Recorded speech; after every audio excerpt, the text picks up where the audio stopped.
জীবনে যত পূজা হলো না সারা, জানি হে জানি তাও হয়নি হারা। জীবনে যত পূজা হলো না সারা, জানি হে জানি তাও হয়নি হারা। যে ফুল না ফুটিতে ঝরেছে ধরণীতে, যে নদী মোর পথে হারালো ধারা, জানি হে জানি তাও হয়নি।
এই তো পরিস্থিতি অনা, যে কাজে করেছে সেটা যে একটা নিছকই দুর্ঘটনা, আমার বক্তব্যের মাধ্যমে আপনি নিশ্চয়ই সেটা বুঝতে পারছেন। আমার শুধু শুধু একটি কথা, এই সমাজ পরিত্যক্তা অসহায় নারী, একে কি আমরা কোনো করুণাই দেখাতে পারি না? That is my question. Your honour, সন্তানের মৃত মুখ দেখার মতন শাস্তি মায়ের আর কিছু হতে পারে না, এবং এই হতভাগ্নি তা দেখেছে। তারপরেও এর কি আর কোনো শাস্তি পাওনা থাকতে পারে? Yes, that is my question. That's all your honour, আমার মাননীয় বন্ধুবর এতক্ষণ যা বললেন তার সঙ্গে প্রত্যাশিতভাবেই আমি একমত নই। হত্যা হত্যাই, হত্যা কোনো দুর্ঘটনা নয়, এবং হত্যা একটি অপরাধ। আসামে ক্ষীরোদা দাসী তার নিজের সন্তানকে হত্যা করার অপরাধে অভিযুক্ত। সেই অভিযোগ আমার সকপল কল্পিত নয়। তার পক্ষে যথেষ্ট প্রমাণ এবং সাক্ষ্য আমি ইতিমধ্যেই আদালতকে দিয়েছি। বাট ইউর অনার, আমার লার্নেড ফ্রেন্ডের একটা কথা আমার বিবেচনাযোগ্য বলে মনে হয়। মৃত সন্তানের মুখ দেখার মতো শাস্তি একজন মায়ের কাছে আর কি হতে পারে? সেই শাস্তি ইতিমধ্যেই ক্ষীরোদা দাসী পেয়েছে। এখন পুনর্বার তাকে শাস্তিযোগ্য বিবেচনা করা যাবে কিনা, বিশেষত সমাজ পরিত্যক্তা এক অসহায় নারী যখন... সমাজ কি একে বিনা কারণে পরিত্যাগ করেছে বলে আপনি মনে করেন? একজন পতিতা। ইওর অনার, পতিতাও তো মানুষ। সেটা আপনি মনে করেন, আমি নই। ইওর অনার, আপনি খুব কড়া ধাঁচের মানুষ বলে আমরা জানি। তবে if I am permitted to say, আইনের চোখে কিন্তু পতিতারাও মানুষ। আর কবে উনি কুল ত্যাগ করেছিলেন, কবে কখন, এই সমস্ত নোংরা ঘাটাঘাটি করে আমার তো মনে হয় না কোনো লাভ আছে। হিন্দু ঘরে স্ত্রীলোকের কুলত্যাগ তো দেওয়ানি মামলা নয় উকিলবাবু, যে তামাদি হয়ে যাবে। আর তাছাড়া আমি এর সতীত্বের পরীক্ষা নিতে বসিনি। এর বিরুদ্ধে অভিযোগ হচ্ছে এ তার শিশু সন্তানকে হত্যা করেছে। এ ব্যাপারে আপনার বক্তব্য আমরা শুনেছি, এবার ওনাকে বলতে দিন। আপনি বলুন। ইওর অনার, সব দিক বিচার করে বলি, আসামি ক্ষীরোদা দাসী যা করেছে তা একটি নির্ভেজাল হত্যাকাণ্ড। কিন্তু এটা কি ধরনের হত্যা? সেটা কি খুন নাকি কোনো ভয়ানক নরহত্যা? আমার মনে হয় ইওর অনার, ভারতীয় দণ্ডবিধির ৩০০ ধারার প্রথম ব্যতিক্রমটি এক্ষেত্রে প্রযোজ্য।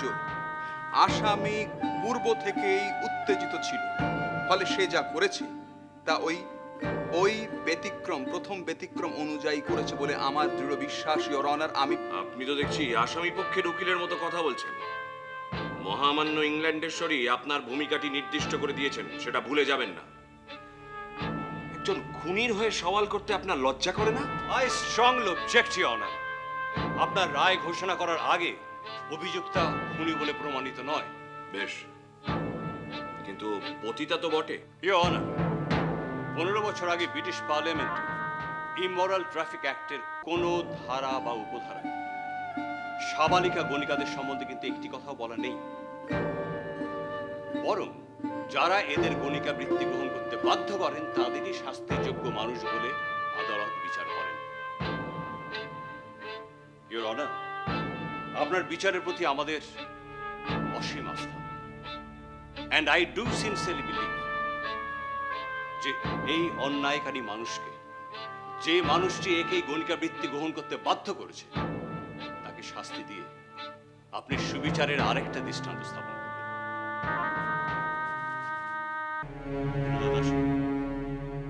তোমাকে এই পথে নেমে আসতে যে মানুষ তোমাকে বাধ্য করেছিল তার নামটা আদালতকে বলো। বলো।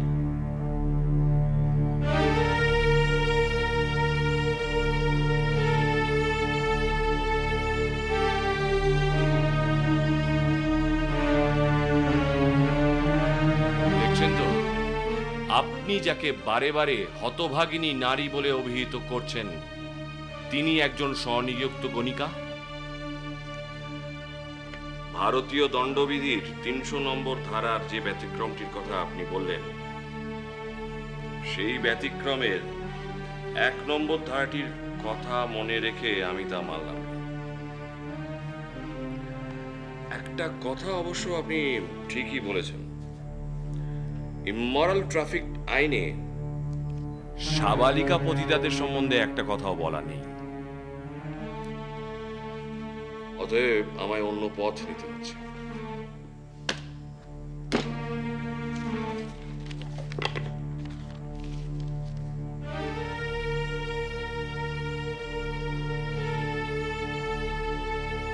সমস্ত সাক্ষ্য প্রমাণ বিবেচনা করে এই আদালত আসামি ক্ষীরোদা দাসীকে ভারতীয় দণ্ডবিধির ৩ নম্বর ধারার ১ নম্বর উপধারা বলে অপরাধী ঘোষণা করছে এবং দণ্ডবিধির ৩০২ নম্বর ধারা বলে আসামিকে মৃত্যুদণ্ডে দণ্ডিত করছে। আগামী ১ মাসের মধ্যে এই দণ্ড কার্যকর করবে।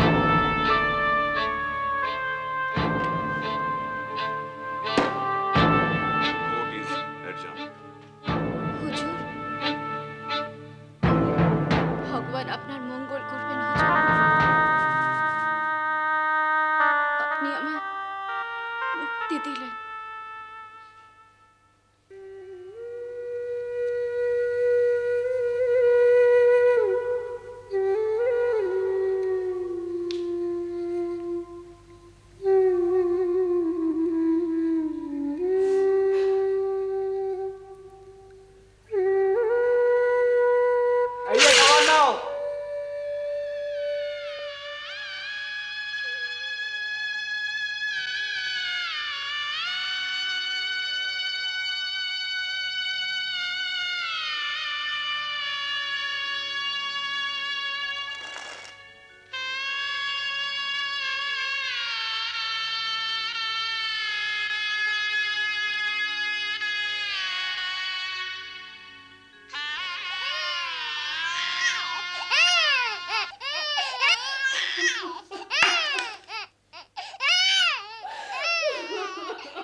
জানি আমার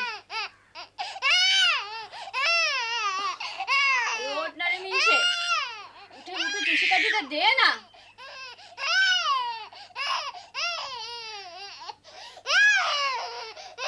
দেখো মদ্দার ঘুম দেখো, সারা রাত জেগে এখনো ঘুম ভাঙিনি। ওঠ না।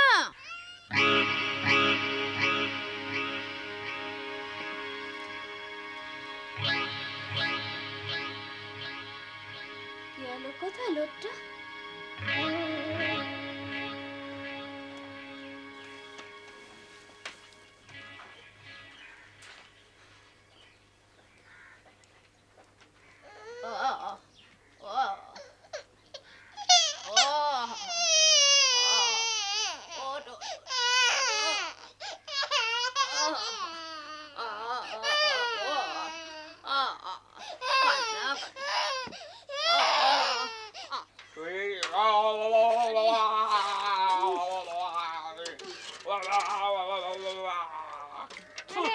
জল ধর।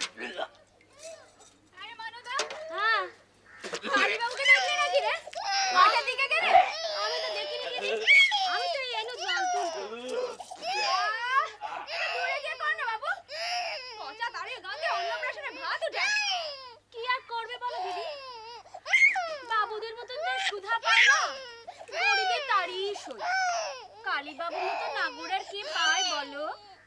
কালুবাবু তো সকালবেলা বেরিয়ে গেলেন, বলি বাবালে বাবা, মালপত্র নিয়ে গেলেন, মাখিয়ে গেলেন বলে তো মনে হয় না। কি? হ্যাঁ গো দিদি, বললেন তীর্থে যাবেন, এই গাড়ি রাখতে যাচ্ছে। তীর্থে যাবে? হ্যাঁ গো। কই? আমায় তো কিছু বলেনি। বাবা!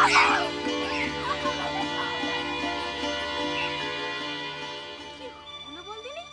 ঠিক বুঝতে পারলুম নি।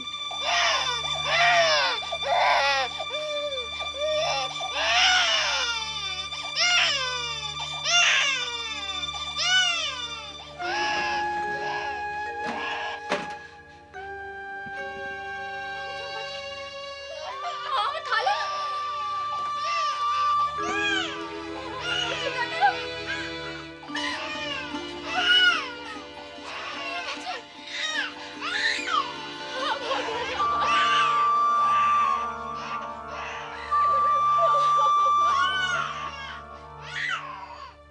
বাবু বোধহয় ভেগেছে, বুঝেছিস?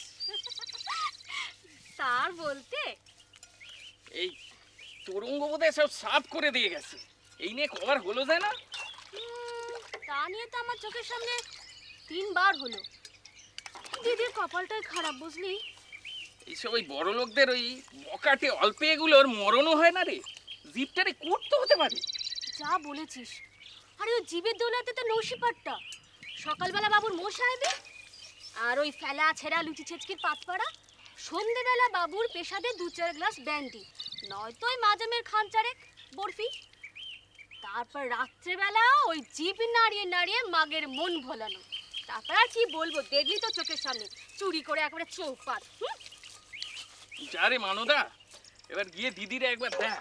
ও দিদির কপাল। না বাবা, তুই পাগল হয়েছিস নাকি? এখন যদি আমি দিদির কাছে যাই না, দিদির কাছে আমি একটা ঝ্যাঁটার বাড়ি খাবো। তা নয় খাবি? দুঃখী মানুষ, দুটো সোপা করলেও শুনতে হয়। দিদির আমরা সারা আর কি আসে বল? যা যা।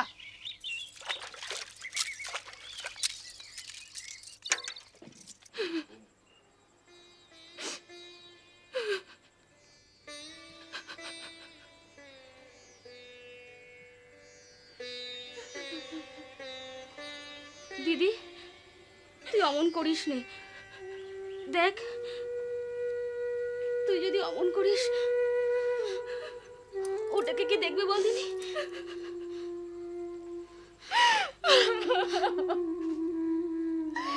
সব নিয়ে গেল রে, সব। এমনকি বাচ্চাটা দুধের পয়সাও রেখে যায়নি। কেন? ওর নিজের বাচ্চা নয় বলে। দেখ, যা আবার হয়ে গেছে। এখন আর কি করবি বল? এখন ওর দেখে আমার ঘরে দুধ আছে, আমি বরং জাল দিয়ে আনি। থাক, তোকে আর দয়া দক্ষিণে দেখাতে হবে না। আমার কাউকে চাই না, কাউকে না। ও আবার কি কথা? অতটুকু বাচ্চা দুধ না পেলে বাঁচবে কেমন করে রে? বাঁচতে হবে না। কি দরকার, কি দরকার এই জীবনে বেঁচে?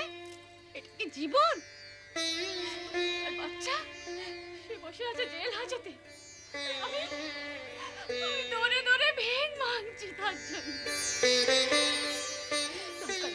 দরকার নেই, তুই যা, তুই যা। এ তো রাগের কথা দিদি, সে বললে হয়? বাঁচে মরে তাতে তোর কি মানো না? ওকে পারবি, ওকে বড় করবি। মালতী লতায় ময়না জুড়েছ খেলা। পারবি, পারবি ঠেকাতে? দিদি আজই এর শেষ করে ছাড়বো। জীবন রাখা না রাখা এক না, জীবন আজই জোর। কি হবে, কি হবে ওকে বড় করে? বড় হলে সেই তো লোকে বলবে ও পতিতার ছেলে। আর ও কি করবে? কি সেই চোর গুন্ডা বদমাইশি তো হবে। তুই ঘেন্না জীবন আজই শেষ করবো। চল চল চল, কি করছিস তোকে নিয়ে? চল চল,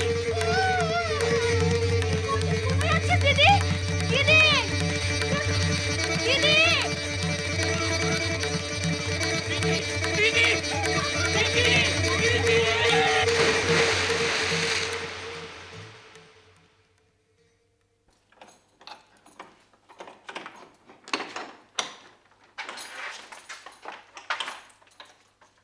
ঢোক, এটাই তোর ঘর, চুপচাপ থাকবি, বুঝলি? চুপ, নষ্ট মেয়ে।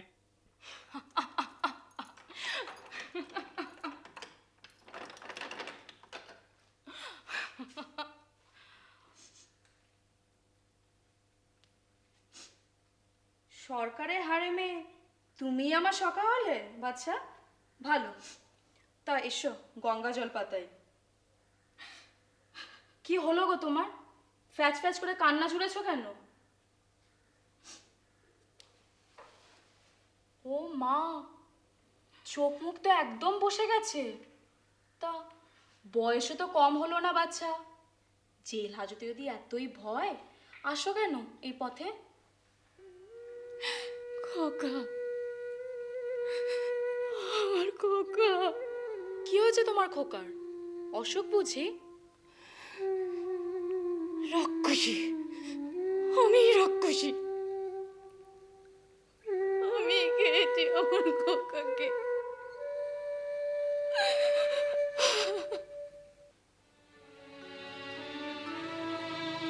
তারপর তারপর আর কি, ভেবেছিলাম মায়ের বেটা একসঙ্গে চলে যাব, হলো না। সবাই মিলে ঝাঁপ দিয়ে আমাকে বাঁচিয়ে দিবে, কিন্তু তাতে খেতে কিছু হয়নি। জজ সাহেব শেষমেশ আমাকে ফাঁসির হুকুম দিলেন। ফাঁসির হুকুম শুনে তোর ভয় হলো না সই? না রে, বরং নিজেকে বড় হালকা লাগলো রে সই। হালকা লাগলো? হ্যাঁ, প্রথমে বুকটার উপর একটা পাথর জমা ছিল। ভেবেছিলাম মানুষের মন যদি ঝাঁপ দিতে আর না পারি, যদি ভয় হয়, তাহলে তো খোকাটা আমার একাই রয়ে যাবে রে। কিন্তু ফাঁসির হুকুম শুনে আর আমায় কিছু করতে হলো না রে। প্রথমে ফাঁসির হুকুম শুনে খুশি হয়েছিলাম, তারপর মুখ ঠেলে কান্না বেরিয়ে এলো। অমনে হয়। আমার বড় মেয়েটা যেবার ওলা ওঠায় গেল, 3 দিন 3 রাত্রি পাষাণের মতো বসেছিল, জলস্পর্শ অব্দি করিনি। তারপরে যে বাচ্চার বাপটা চৌকাটে এসে দাঁড়ালো, তার দিকে চোখ পড়লো, তাকে দেখে কি কান্না। কিন্তু তিনি বাবু মানুষ, ওসব দেখতে অভ্যস্ত নন। চারিদিক তাকিয়ে আমাকে বললেন, পিয়ারি একটু থামো, একটু তোকে শুনতে পাচ্ছি। থামো। তোর নাম বুঝি পিয়ারি? পিয়ারি বাই। কেন, নাম শুনিসনি? কত রাজপুত্রকে মলের ঠমকে আঘাত করেছে এতদিন।